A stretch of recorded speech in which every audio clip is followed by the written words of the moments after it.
আসসালামু আলাইকুম গাইস, আমি এখন আছি এশিয়া মহাদেশের একটি অন্যতম ছোট দেশ। সেই দেশটির নাম হলো কালাপাড়া মহাদেশ।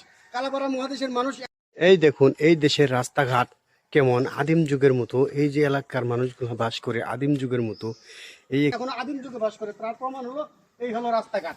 কালাপাড়া মহাদেশের পাশে একটি ছোট্ট দেশ আছে, সেটি হলো ভাইরাঙ্গা মহাদেশ। এশিয়া মহাদেশের ছোট্টতম একটি দেশ, সেই দেশটির নাম হলো কালাপাড়া মহাদেশ। আর পার্শ্ববর্তী দেশ হলো ভাইরাঙ্গা মহাদেশ। চারদিকে ঘন জঙ্গল, দেখে মনে হয় আফ্রিকার আমাজন জঙ্গলে এসেছি। আসলে এটা আফ্রিকার আমাজন জঙ্গল নয়, এটা কালাপাড়া মহাদেশের। এই যে ভাই দেখেন, এই দেশে আসছি, এই দেশেও বাংলাদেশের যে ঢাকার টঙ্গীর যে তুরাগ নদী, এই তুরাগ নদীর লাইনটা এখানেও আছে। কেমনে যে লিঙ্ক পাইছে ভাই, বলা বড় মুশকিল। এটা কিভাবে হলো আমি বুঝতে পারতেছি না। এই দেশেও এরকম। এই যে দেখেন ভাই, কালাপাড়া মহাদেশের এই পরিস্থিতি, রাস্তাঘাট নাই, ব্রিজ কালভার্ট নাই। কালাপাড়া মহাদেশটি কিভাবে উন্নত হবে আমি কিছুই বুঝতে পারছি না। যাই হোক, এই কালাপাড়া মহাদেশের জনসংখ্যা খুবই কম, মাত্র 150 জন নিয়ে একটা মহাদেশ তারা দাবি করে। তাদের এই দেশকে মহাদেশ করতেই হবে, সরকারের কাছে এটাই আবেদন। আর এই রাস্তাঘাটগুলো যেন সরকারে ভালো করে কালাপাড়া মহাদেশ যেন ভবিষ্যতে এই ইউরোপ মহাদেশের মতো একটি